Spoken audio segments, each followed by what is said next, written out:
welfare of retirees. It is nonsensical, Mr. Speaker. You find teachers who work for over 20 years. They retire when they are at the age of 60. In fact, I think it's about time that we reevaluate this issue of retirement. Why do you need to retire when your brain is still working?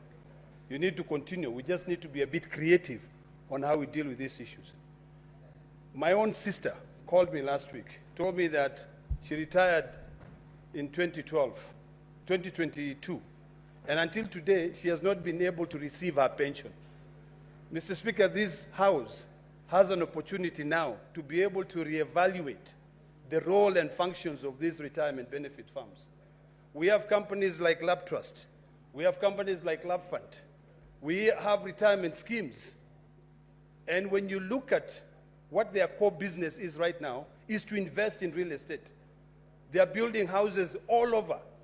They are engaging in deals with county governments where they are now saying, if county government, you have not paid us because this house has negated his role of protecting Kenyans by ensuring that any piece of legislation we draft here includes huge penalties, interest.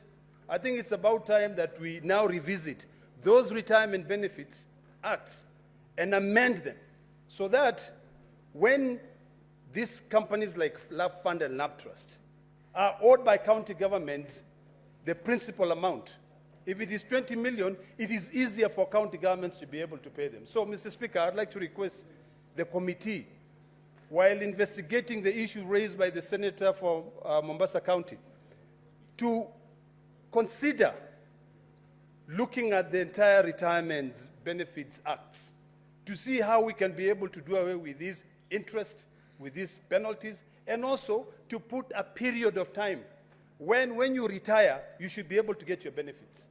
There's no reason why, you know, when you leave, you now start coming to Parliament to beg the parliamentary office to pay you your pension or your gratuity.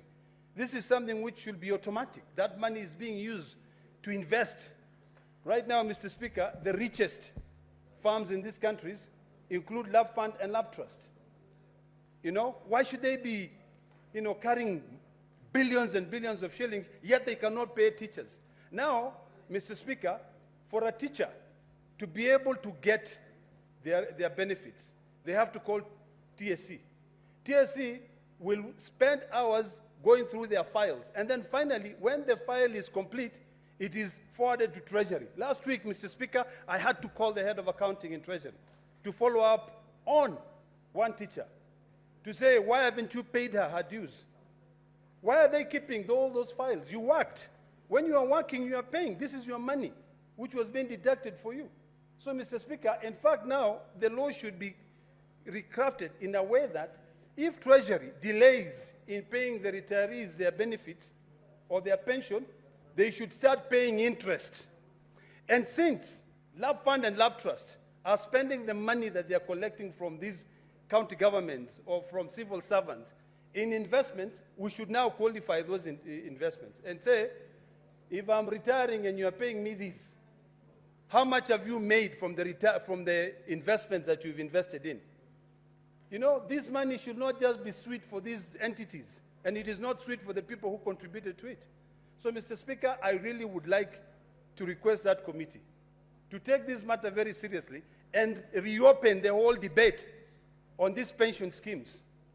Why should I be contributing to a pension yet when I retire I don't get my money?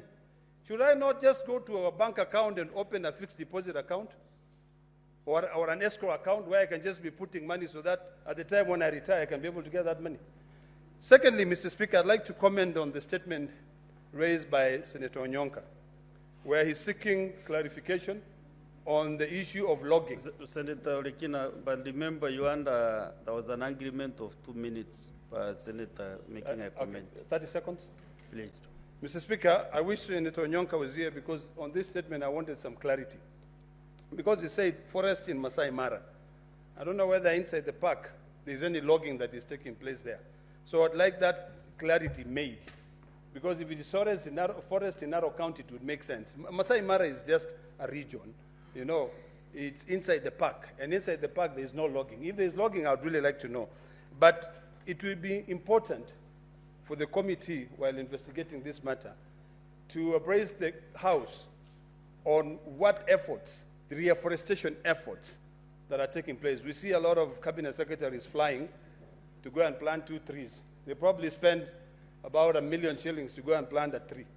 You know, that 1 million shillings, they could buy trees which are sold for 20 shillings, and they could buy many of them. So let us be realistic, you know, and actually, they are, in fact, if you look at the carbon print or footprint, which is being created by these choppers that the cabinet secretaries are using, is worse than even the deforestation.